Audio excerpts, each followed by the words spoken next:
Okay guys, so this is going to be the last video of period 9, so I'm going to cram a lot of information in this. We're going to be finishing also the last chapter in your book, which I believe is chapter 42, or 41 or 42, but there's going to be a lot of information in this video, so I'm going to be giving you some abridged versions of a few things. Just make sure that you are doing your book reading so that you can get all the details as well as anything that I might not have covered in the video. So this final piece here, we finally are gonna get into the 21st century now that Bush has been elected, and we'll talk about his presidency and some major events, and then we'll get into Obama's presidency, and then I will stop us right at the 2016 election. So, I guess I should start here with 9/11. So on September 11th of 2001, terrorists hijacked 4 airline jets. At 9:46 a.m., the first plane hit the North World Trade Center tower. About 15 minutes later, the second plane hit the South Tower, which resulted in a huge explosion and a fire. Within about 2 hours, both buildings had collapsed.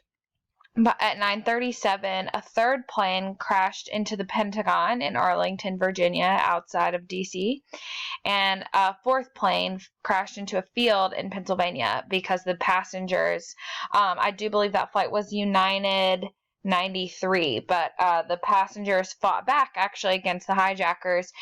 We can guess that the plane was most likely headed to either the White House or the Capitol building, the Capitol building being my guess, because the most amount of people would have been in that building. But because those passengers decided to fight back, they actually saved a lot of lives that day.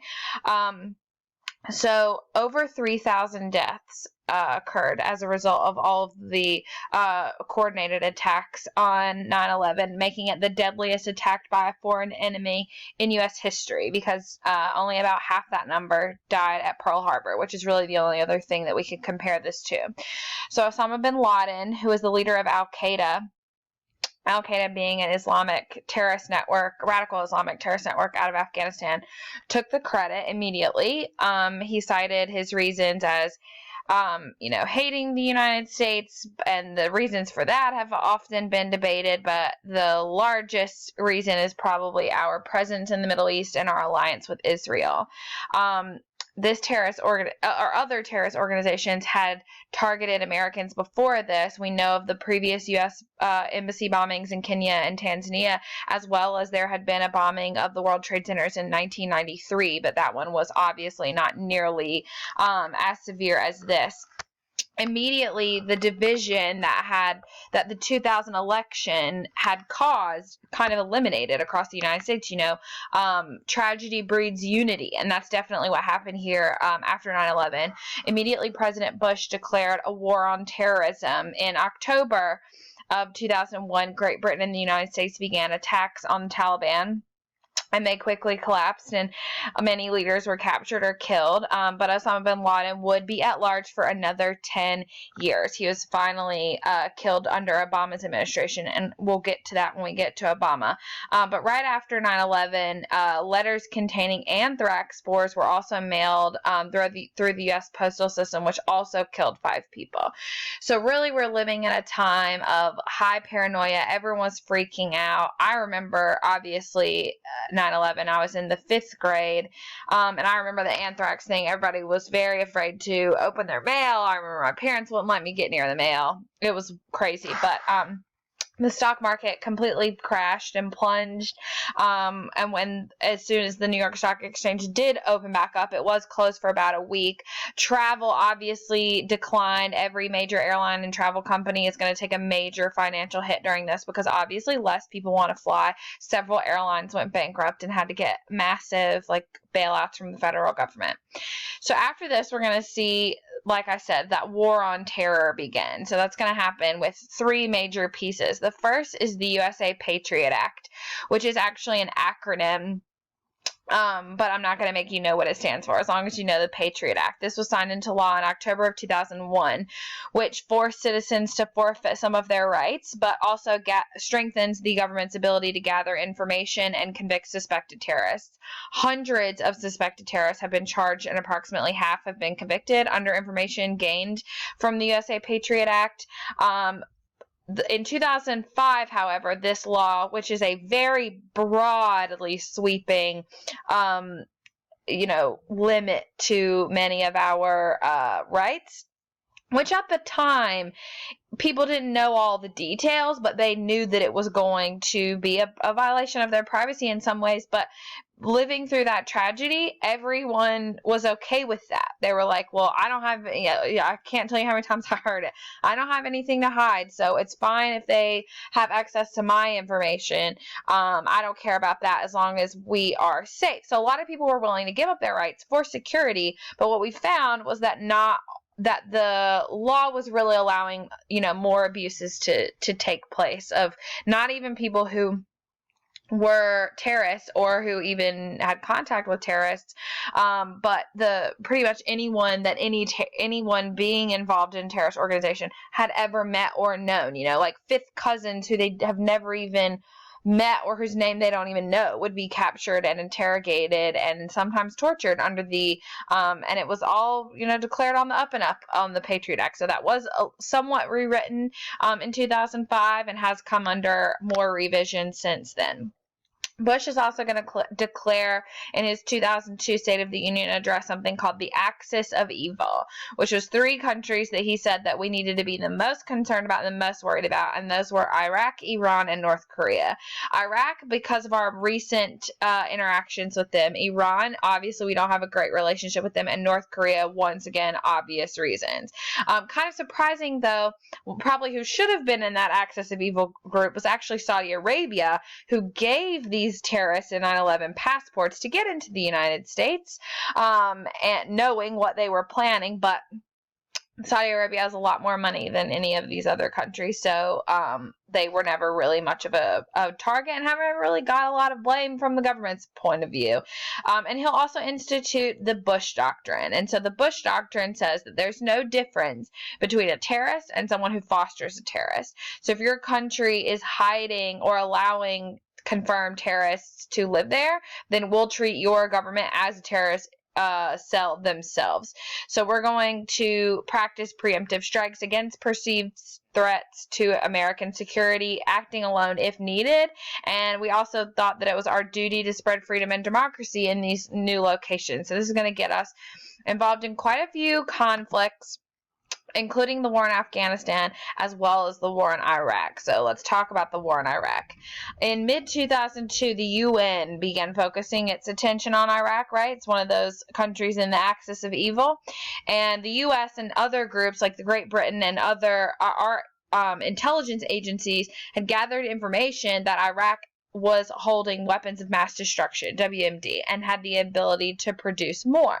So the UN Security Council passed a resolution requiring Iraq to open up to UN weapons inspectors or face serious consequences. France and Russia also said, while they approved this resolution, they were like, we're not going to go for any use of force against Iraq if they don't cooperate with this. So it kind of set this up to be an empty threat. The security threat was verified by a source that we now know was unreliable. But at the time, us and Great Britain were both like, we want to err on the side of caution. We're okay with it. So obviously, not Bush, but Saddam Hussein did not really give in to all of the demands that our weapons inspectors wanted to see. He only allowed, certain inspections to take place, so people didn't feel like we were getting a good read on whether or not they really had these weapons. Now, there are plenty of people to say, who's in our business if Iraq has these weapons? Well, we've already been a target of Iraqi groups before. We've already been at war with Iraq and the Persian Gulf. So knowing that an enemy of yours has these massive weapons and could use them against you is one thing. And people might say, well, America has weapons. Why wouldn't Iraq be mad about America having weapons? Absolutely. America does have weapons, and Iraq probably should be worried about us using them. However, we have laws in place to prevent our president or government or whoever from just like nuking another country for no reason. Iraq does not have those laws in place. They are operating under a total dictatorship, and their leader, Saddam Hussein, absolutely could do that if he felt like it. So in March of 2003, Bush, I remember this vividly. I was young, but I remember this. He went on TV and he gave Saddam Hussein and his sons 48 hours. He said, I'm talking to you, Saddam, and your boys. You got 48 hours to evacuate, leave Iraq behind, or face invasion. They refused. The deadline came, and the invasion of Iraq began. The invasion of Iraq, pretty short and sweet. The Iraqi government and military collapsed within 3 weeks. Both of Saddam's sons were killed in a firefight with U.S. forces in July. Saddam was found in a spider hole and captured on December the 13th. And weapons of mass destruction were never located in Iraq. Now, a little, side note here. When the war in Syria begins much later, about 10 years after this, the Syrian government began using chemical weapons against their civilians, and it was weapons that we never knew Syria had access to. Weapons we never knew Syria had access to. And what we realized, and what several government intelligence agencies have now said, is that several of these weapons of mass destruction that we thought Iraq had when the invasion of Iraq began, they were either sold or gifted to Assad and his regime in Syria. So we do now believe that those weapons were there. They were not to the scale that we were told, but they were there. And they were just given to Syria when the United States and other groups showed up to see what exactly they had. But of course, from 2003 until those chemical weapons were used, we thought that we had been wrong the whole time, that there had never been weapons of mass destruction in Iraq. Does that change the perspective of the war? That's up to you. So steady suicide bombings and American casualties will cause for a decline in support for the war. This definitely will bring an end to that political unity that we felt in 2001 after 9/11. And for example, on February 13th of 2003, right before the invasion of Iraq, millions of people protested worldwide, including hundreds of thousands in the United States and over 150 cities against this action. We have maintained a military presence in Iraq since then, not necessarily at war. We know since then, since we captured Saddam, he was interrogated and essentially given back to the Iraqi people who killed him because he was not beloved by the Iraqis. He was not a good dude in our eyes or anyone else's. So, he's no longer with us. All right, so Bush's domestic policy. As far as his domestic policy goes, there's only a couple of things I think worth mentioning, things that you should know. The first is education policy. Bush is going to sign, in 2002, Bush is going to sign into law a policy called No Child Left Behind, which aimed to close the achievement gap and measured student performance, provided options to parents for children in low-performing schools to try to give people, like a school choice opportunity. Like if your school isn't doing it, you can always move to another, things like that. That was the plan. But what ended up actually happening was we're going to see a lot of schools, in order to meet the requirements set by No Child Left Behind, standards for student achievement actually drop in terms of student performance, and a lot of kids were pushed through so that there was no child left behind without actually having all the skills they needed to progress to the next grade. So what it's actually going to create is a larger achievement gap, and a lot of people today view this as a terrible education policy, one of a bajillion examples of, how the federal government should not get involved in education, and a lot of evidence here that, education should be left up to the state and local communities, because this was certainly not it. This was not a good one. And then the other major thing for Bush's domestic policy would probably be his work on the environment, or should I say lack thereof. We know that Bush, when Clinton was president, we did not ratify the Kyoto Protocol, and Bush also in 2001, when he was inaugurated, he withdrew our support of the newly written Kyoto Protocol. So he was definitely leading the pack in the face of a group of people who was not supportive of passing new restrictions on companies to try to limit greenhouse gases. He was definitely one of those people, true to the Republican Party, of trying to put the economy over other issues and prioritizing big businesses instead of necessarily how we, affect our climate and affect our planet. The standard argument was the world's second largest emitter of greenhouse gases is China, yet China's not actually following any of these Kyoto protocols. Like, why should anyone else? But that can actually be traced back to a lot of American manufacturing done in China. If America was not manufacturing or buying to the extent that they are in China, then those the emissions of those greenhouse gases wouldn't actually be as significant as they are. So while, yes, China is a major contributor of global warming, as is India, our involvement in China is one of the reasons why they, emit so much pollution. All right, Hurricane Katrina is probably one of the biggest things that Bush is going to get criticism for. I would say the two things that people talk about when they talk about Bush's presidency are his involvement in the Middle East, and then number two, definitely Katrina. So in August of 2005, Hurricane Katrina hit the Gulf Coast, which is one of the 5 deadliest hurricanes in American history. It's the third most intense landfalling tropical cyclone. At least 2,500 people were killed from the storm itself, plus flooding, and this includes $108 billion in property damage, much which has still not been repaired close to 15 years later. The major disaster areas were the Florida Panhandle side along the Gulf, Mississippi, Alabama, and especially New Orleans in Louisiana. The reason why this is such a big topic to cover is because of the mistakes showed that our government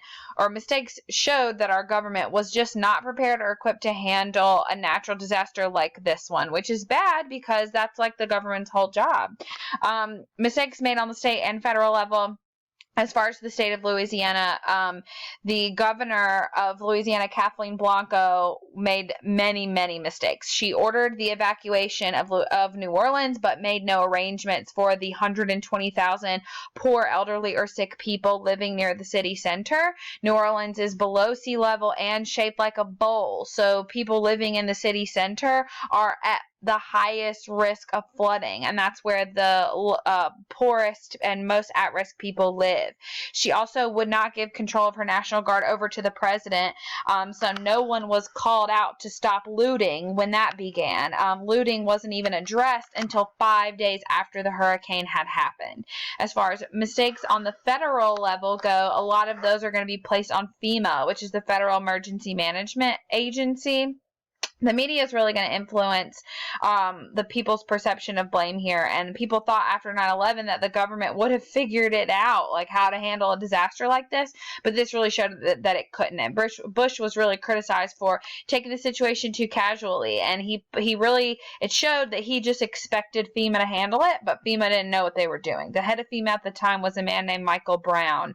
And Bush actually commended Brown for doing such a great job, when in reality what we had seen on TV was that Brown was doing a terrible job. Horrific conditions in the Louisiana Superdome, where a lot of people had been evacuated to. The media had been showing on live television people wearing garbage bags for days because they weren't given any clothes in the Superdome. Lack of beds, lack of food, lack of medical attention. This was all that was on TV, and then Michael Brown went in a press conference and said he didn't know how bad it was. Well, all he had to do was cut on the TV and he would have known. So it just seemed like if me in North Carolina, just from watching the news, I know that it's bad in the Superdome. Why doesn't the head of FEMA know? So Bush's approval rating really dropped to the lowest it ever was. A lot of people, he was accused of appointing a lot of people to jobs who were unqualified, like Michael Brown. Congress ultimately did a massive investigation into the whole thing. Michael Brown was fired, and they've completely reworked FEMA since then. So hopefully we have learned from the mistakes made at this time. Now, all right, the election of 2008, a historic one to say the least. Obviously, Bush has served his 2 terms. He cannot serve again. His vice president, Dick Cheney, decides not to run. So this is the first time since 1928, the first time since Herbert Hoover was elected, that there is no incumbent running from either major party. So that's kind of nuts. So the Democrats are going to nominate, they had several major contenders. The top 2 were Barack Obama and Hillary Clinton. But obviously Obama got the edge there. A little background on Obama. He was born in Honolulu, Hawaii. His mother is white and his father is black from Kenya. He went to Columbia University for his undergrad and Harvard Law School to get his law degree. He worked as a civil rights attorney in Chicago for several years, taught constitutional law at the University of Chicago, and then served 3 terms as a senator for Illinois. He will choose as his running mate Senator Joe Biden. Biden, who is a Democrat from Delaware, serving in the Senate since 1972. So he's definitely an establishment guy. He's been active in legislation on terrorism, drug policy, and crime. He's known for being bipartisan and working well with Republicans, so it makes sense why Obama would choose him as a running mate. He had pursued the nomination for president, but dropped out pretty quickly and accepted that VP ticket.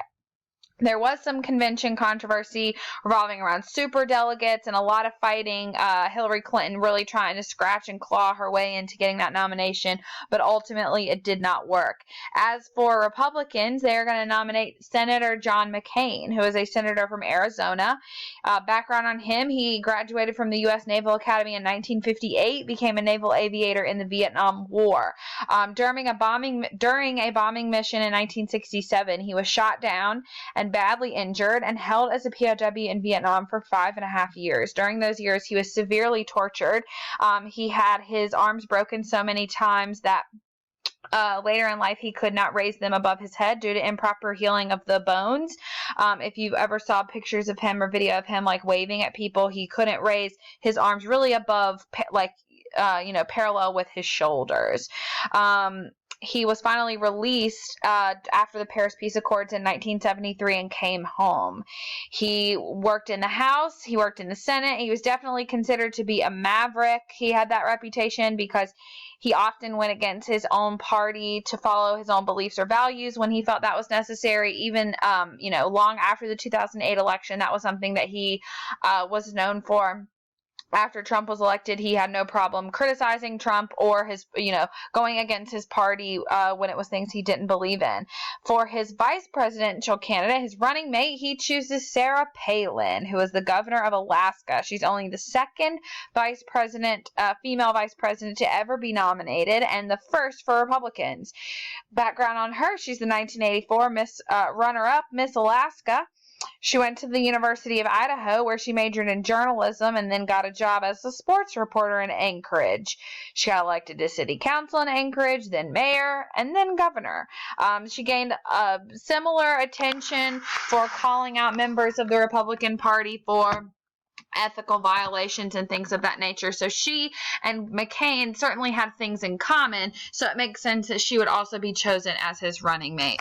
Through the campaign, major issues were our involvement in Iraq, Bush's unpopularity, the economy, healthcare, race was certainly an issue, and it really, for a lot of voters, came down to change versus experience. Obama certainly lacked experience, but he was promising change. McCain was promising some change, but he was trying to focus on his experience as a selling point and how involved he had been, not only in Arizona, but in D.C. Previously. This was an expensive election. Obama will spend close to $800 million on his campaign, and which is about double what McCain spent, and it clearly paid off. There was some election day controversy. There was about 1,500 fake votes found that traced back to a group called the Association of Community Organizers for Reform Now, or ACORN. And ACORN had endorsed Obama and actually created a PAC for him, which is a political action committee, to raise money for him, and he had actually been a lawyer for ACORN way back in the day. So a lot of people saw that as grimy, but 1,500 votes wasn't going to make the decision one way or the other. The popular vote was 56% in Obama's favor, and what helped him win this was really that he won every minority or special interest group in the country. He won women. He won voters under 30, he won African Americans, he won Latinos, he won first-time voters, and he won voters making less than $100K. And for him to carry every single one of those groups, that's what did it. And that's really what Hillary tried to replicate in 2016, but she wasn't able to. Unfortunately for Obama, the same year that he gets elected, oh my goodness, went a little crazy there. The same year that he gets elected, we're going to hit our worst financial crisis in American history since the Great Depression, the financial meltdown of 2008, known as the Great Recession. There are 7 causes of this that you should know. The first, subprime lending. What that means is banks were giving out less than desirable loans, risky loans, giving out loans to people who didn't really seem like they might necessarily be able to pay it back, or giving out too large of loans to people that probably couldn't pay it back. The amount of risky loans aren't always bad. Sometimes you want to take a risk on people because it might pay off. But what you don't want is for the amount of subprime loans to be more than 10% of all loans. By 2006, they were 20% of all loans. So we're seeing a much higher rate of these risky loans. The second cause is the housing bubble.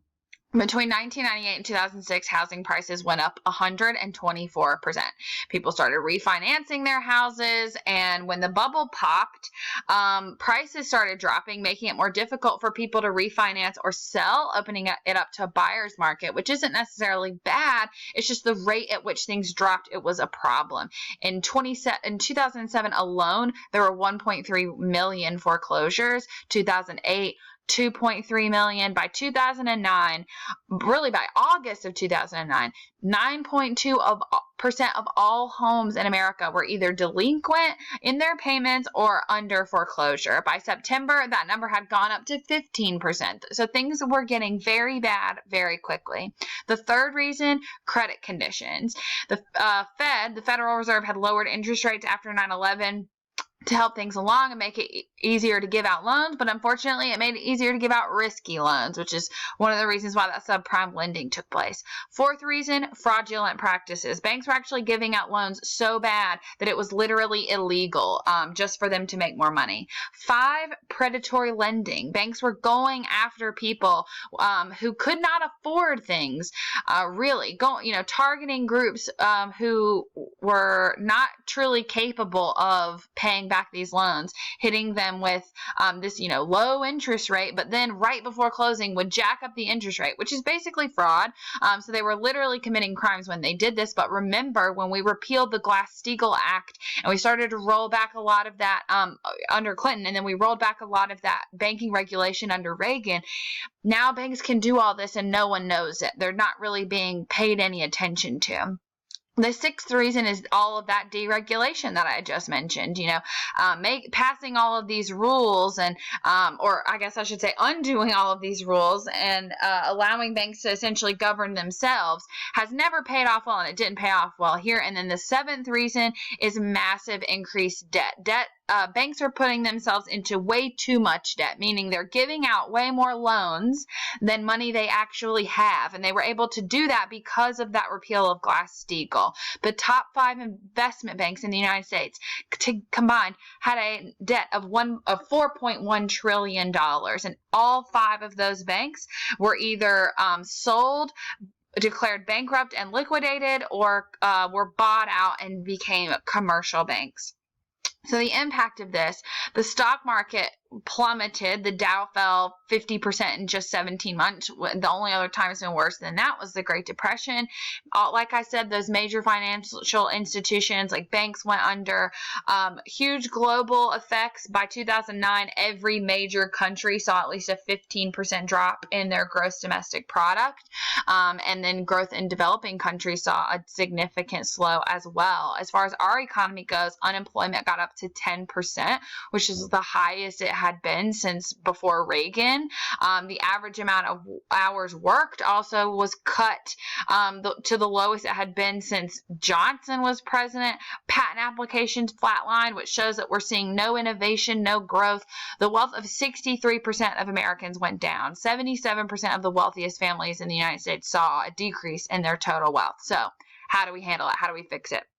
Like I said, this really started, this isn't something that happened because Obama was president. It just happened, he just, wrong place, wrong time. He's got the job now. He's got to handle it. So in 2008, Bush signed one, and in 2009, Obama signed one, 2 stimulus packages totaling $1 trillion. Obama's was called the Obama Financial Regulatory Reform Plan of 2009, which shelled out money to a lot of these banks and businesses that were about to go under. It also required new consumer protection laws, but it also gave executive pay. Some of these, CEOs of these banks who had been responsible for this economic collapse actually got a payday from the government stimulus. So there was plenty of criticism of Obama and his handling of this. But one thing we will do to sort of try to learn from these mistakes is we're going to institute something called the Volcker Rule, Volcker, named after Paul Volcker, that head of the Fed from under Jimmy Carter, which restricts speculative investment. So we're kind of pulling a new deal here and trying to learn from these old financial mistakes. By January of 2010, things were stabilizing, and we'll see things, even out. However, since then, the distribution of wealth has actually gotten worse, which is something that is just going to continue to be a problem. Now, the next biggest thing we think of when we think of Obama's domestic policy is certainly Obamacare and his healthcare reform. So the Affordable Care Act, which is Obamacare, was signed into law in March of 2010. It's the biggest overhaul of healthcare since Medicare and Medicaid was established under President Johnson in 1965. It was designed to increase the quality and affordability of healthcare, and since then the number of uninsured adults has been almost cut in half, which is awesome. It's not a perfect system, we know that, but there are people getting more access to healthcare because of it, which was the goal. When it opened up, there were a lot of problems, I will say. There was the website designed for people to be able to go on and register could not physically handle the amount of people that were going to get on it. And a lot of people were like, well, that's stupid because they told us how many people they thought were going to get on it. They expected 20 million. They only got half that, and it couldn't even handle that traffic. So that was definitely a problem. Since then, also deductibles have gone up from insurance companies. And so the people who pay for their own healthcare, get their healthcare through their job, are actually having to carry the financial burden of a lot of what the Affordable Care Act has brought. So there are plenty of people who don't like that. 2016, for example, we saw double-digit percentage increases for healthcare premiums. And while we see the number of new adults being insured, which is good, almost 90% of those adults newly insured are actually insured under Medicaid, not under Obamacare. And that's bad because it's more expensive for taxpayers to be insured there. And there aren't as many doctors that accept Medicaid patients as there are that would accept this Obamacare insurance. So like I said, not a perfect system, but certainly the biggest thing anyone has tried in the last 50 years or so. The last major thing to note for Obama's domestic policy is that President Obama is going to be the first and most vocal president supportive of LGBT rights. He will repeal Don't Ask, Don't Tell, which will allow openly gay people to join the military, all branches. He will also repeal the Defense of Marriage Act, which had established that marriage be only between a man and a woman, banning same-sex marriage on a national level. And he will sign into law the Matthew Shepard Act, which added crimes against people because of their sexual orientation to the hate crimes list, which is good. Also, during Obama's presidency, the Supreme Court heard the case Obergefell v. Hodges, and in which they decided to legalize same-sex marriage on a national level. So now gay marriage is legal in all 50 states, which is awesome. All right, so Obama's foreign policy is definitely something that's a little trickier to understand. Obama has, one of the things he's actually been criticized for is what is Obama's foreign policy? And a lot of people didn't really know what Obama's foreign policy was when it was happening. He inherited, a few issues, the war in Iraq, the war on terror. Those were all things that he had to deal with after Bush. And what it seemed like was as our troops came home, that we were phasing out our involvement in those locations. And that's certainly what a lot of people were led to believe by the Obama administration. But in reality, Obama was actually increasing the amount of drone strikes dramatically. So he was actually just replacing troops with robots. And he's going to use far more drones, particularly in Pakistan, trying to target Al-Qaeda and Al-Qaeda leaders. In 2013, though, some of this information was broken by NSA analyst Edward Snowden, who revealed the existence of the extensive government surveillance programs that the Obama administration had been running. He revealed several programs, PRISM, X-Keyscore, quite a few programs that not only that the United States was using, but programs we had written for our allies, which showed that we had access to anything you'd ever done on the internet, that we could see anything you'd ever done on the internet, that they could look at any camera that you had access to. And not only were we doing that, but we were also illegally surveilling our allies. We were tapping the phone of the German president. We were also writing programs like this to give to our friends, Great Britain, so that they could spy on their citizens. And then we were tapping into those programs to also spy on their citizens, which is illegal. So Snowden leaked this in the Washington Post with a journalist named Glenn Greenwald, who since won a Pulitzer for his hard work on this. And he also filmed a documentary about it called Citizen 4 at the same time. I know that documentary used to be on HBO Go. I'm not sure if it is anymore, but it's excellent if you haven't seen it. You get to see Edward Snowden, literally his reaction as all of this stuff happens, because they were filming when they wrote the pieces for the Post and when they went live. But ultimately, pretty quickly, the Obama administration works very fast to try and hide their involvement and in all of this and how all of this had gone down. Edward Snowden was then charged with the espionage and violating the Espionage Act. He'll be one of the first civilians to be charged with that in probably 50 years, not civilians, but people to be charged with that in over 50 years. Remember, it's a law that we put in place during World War I to stop people from criticizing the government, and that law is still on the books, and it was used to charge Edward Snowden. So if he came to America, he had been living in Maryland, but he fled, obviously, to Japan, I believe, when all of this got leaked. And he couldn't come back. If he came back, he was going to get arrested. So he started looking to try to claim asylum in every major country in the world. And the Obama administration had Joe Biden call all of those major countries and said, if you grant this man asylum, then the next time we know of a terrorist attack about to happen in your country, we'll let it happen. And so needless to say, none of them accepted. They all valued U.S. intelligence more than they valued Edward Snowden's life. So he was sort of at a loss until Russia came along and was like, hey, man, we don't give a crap what America says. Welcome home. So they granted him 1 year asylum, and they've renewed that ever since. He still lives in Russia to this day. Don't worry, he's fine, making plenty of money. He does Skype calls and stuff like that. You can book him for a Skype session for quite a lot of money. He's all right. But he can't come back, which is pretty sad. He has said that he would come back to the United States and face trial if that trial was made public. But the government has not agreed to that, and the reason why he wants that is because he doesn't really believe he would be given a fair trial, or even that he would be executed or jailed without a trial. And he doesn't want that to happen. and the Obama administration and the Trump administration since then, neither groups have agreed.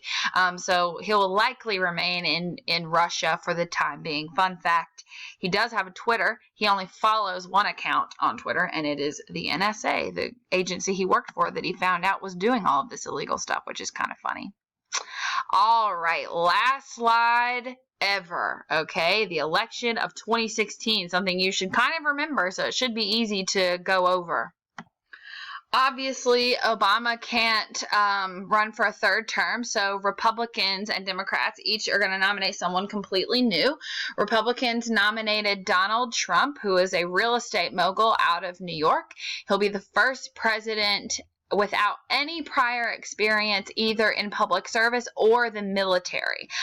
For example, Eisenhower didn't have any prior experience in public service. He had never held elective office, but he was a general in the Army and served during World War II, so he did have that. Trump is the first without either. He's also the oldest president we've ever had and the wealthiest president we ever had, so quite a few things you can add down there as facts about Trump.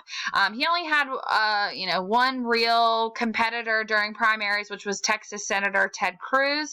That caused some drama before the convention, but by the time the convention came, it was a pretty easy vote for Republicans to officially nominate Trump. As for Democrats, they're going to nominate Hillary Rodham Clinton, former First Lady, Senator, Ambassador, and Secretary of State. She's also going to be the first female nominee from a major party in American history, which, whether or not you like her, is an incredible moment for women all around. I mean, that's definitely a positive that we've reached a moment in time where a woman can even get nominated for president. Is she the woman you would want to have that title? That's your opinion. There was definitely some primary drama with the Democrats, however, or drama all over the convention. She received most of her competition from the senator from Vermont, Bernie Sanders. When they got to the convention, she had only won about 54% of the elected delegates, which is definitely more than half, but you need a clear majority, not just over 50%. So she needed more. The problem for Bernie was that she had 78% of the superdelegates. Superdelegates are allowed to vote for whoever they want to. They can be elected as a delegate to the convention from a state that Bernie won, but they can vote for whoever they want to. They don't have to vote for Bernie. And she was going to get the vote of 78% of those delegates. For the record, this is something unique to Democrats. Republicans don't use superdelegates in their convention. Only Democrats use superdelegates. So a lot of people were really angry about the superdelegate system because it seemed like it was basically set up against Bernie. And that became way worse the day before the convention opened. WikiLeaks leaked emails from the Democratic National Committee's headquarters and from the president of the DNC, a woman named Debbie Wasserman Schultz, emails from her and officials within the Democratic Party. And these emails showed that the Democratic Party had purposefully put more energy and resources into Hillary's campaign than Bernie's so that she could win. That is not good because the Democratic headquarters are supposed to be neutral until the primaries are over, and then they will support whatever candidate wins. They're not supposed to support one Democrat over another during the primary season. Debbie was actually forced to resign because of all of this, showing that she had broken all these rules and done all these shady things. But the next day she got a new job. Guess who she was working for? Yes, the Clinton campaign. So Debbie was all right. Ultimately, and unfortunately for Bernie, he wasn't able to, make all of the deals necessary happen. And Hillary did cinch that Democratic vote. So election time came. Hillary spent almost $700 million on her campaign. Trump only spent around $300 million. Top issues are going to be foreign policy, immigration, and terrorism, but certainly the largest issue in the minds of voters was the economy, and that was something that Trump really focused on in his campaign when speaking to voters, and something that Clinton tried to speak to, but a lot of voters placed less trust in her opinion on the economy than in Trump's. Voter turnout was very low in 2016, only about 52%. African Americans only made up 12% of the vote. LGBT only made up 5% of the vote. 64% of voters that year were 65 and older, and statistically those votes went to Trump, which is something that he had planned for in his campaign. Clinton did win the popular vote by about 3 million, but the electoral vote, as we know, is the one that matters. So Trump won that way. This is not the first time that's happened. It's actually the 5th time that we've had a president elected without winning the popular vote. There was a campaign after Election Day to try to get some of the electors to switch their vote from Trump to Clinton. 7 electors did change their vote, but they actually didn't change their vote from Trump to Clinton. They changed their vote from Clinton to Trump. So it didn't really matter for her, unfortunately. There was a huge reaction to Trump's election. A lot of angry people, massive protests, the hashtag not my president, but realistically it didn't really matter. Of course, he was inaugurated in January of 2017 anyway, and that makes him our 45th president. And it makes this the end of period 9 and the end of new content for APUS. Congrats, you made it.